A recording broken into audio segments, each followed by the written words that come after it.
Thoubal district की तोंगान तोंगानबा मफमसिंगदा इसिंग चाउबा हेनगलकपदगी मी लेबा यादबा यावरकपना मरम ओइरगा डिस्ट्रिक्ट एडमिनिस्ट्रेशन थौबालना रिलीफ कैम्प 13 हांगदोकपगा लोइनना मियोय लिसिंग अमगी मथक्ता चंगजफम लौदुना लेरी हाइना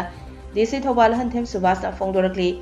ngasi nungthil mahakki office ta paumi singa unaba amada DC Thobal Ahanthem Subhasna makhatana hai nimit kharani gi mamangdagi nong leptana churakpadagi Thobal district ki mafam ayambada ising ichau gi awaba mayoknari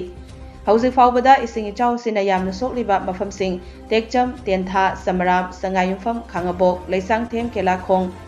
uchiwa hayel amasung lelong chingkhamna chingba mafamsingda ising ka hena thumjilakpadagi yumsingda mi leiba yadaba yaurokpadagi relief camp sing hangdokpani haiki mahakna makhatana hai khudaki oina hangdokliba relief camp sing asida district administration na chana thaknaba potlam sing piri amadi chief medical officer CMO Thobal na relief camp hangliba mafam sing asida ngarangdagi hoduna medical camp sing pangthokpa hore hairaduna wadhoriba sing su makhatana medical camp sing pangthokigani haiki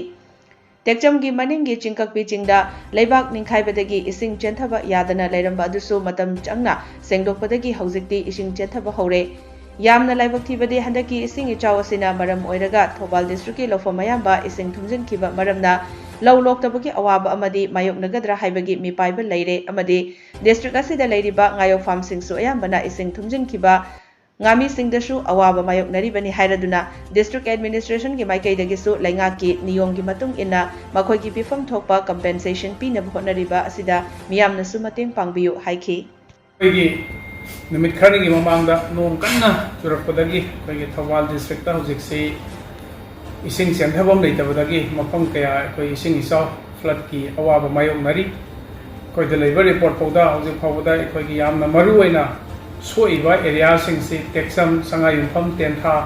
समराम खंगाबोक लेसांग them खेलाकों उसीवा हयेल लगी लिलोंग सिंखम मखा से कोई इसिंग थुमजलकनो ओरगा कोई यूम सिंदा मी लैबा यादबा यावसलकपदगी कोई Thoubal district administration सिंजदुना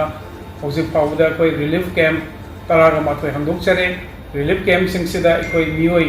लिसिंग अमगी मथक्ता हौजिक औसिकसु Larry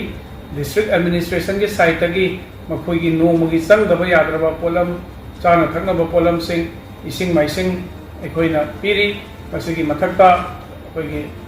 local की leader Singh club Singh district administration तौजरीबा थबक सिदा मतें पांबिरी लोइना लोइना अखोई ngaraंगदगी हौरगा कोई मेडिकल ऑफिसर थौबाल की टीम ना अखोई रिलीफ कैम्प हांगरिबा मफम सिंह सिदा अखोई मेडिकल कैम्प पांथोकपा हौजरे अदुगा लोइना लोइना वालहौरिबा सिंह सिदासु अखोई मखाताना मेडिकल कैम्प पांथोखिगनी अदुगा लोइना लोइना अखोइना याम वाला अखोई टेक्सम एरिया लैंडस्लाइड थोपदगी इसिंग चेंथबा यारमदबदो हौजिक लैंडस्लाइड तो क्लियर तौबदगी इसिंग किसिंग खिदखिदंग कोई चुमथबदी हौरे अदुगा यामना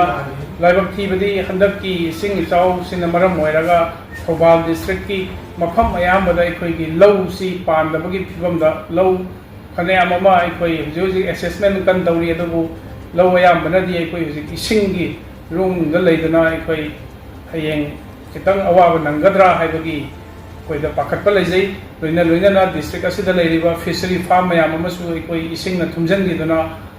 अदुकी मतिक अखोइगी ngami सिंगदसु अवाब पीरी डिस्ट्रिक्ट एडमिनिस्ट्रेशन की साइटगी अखोइगी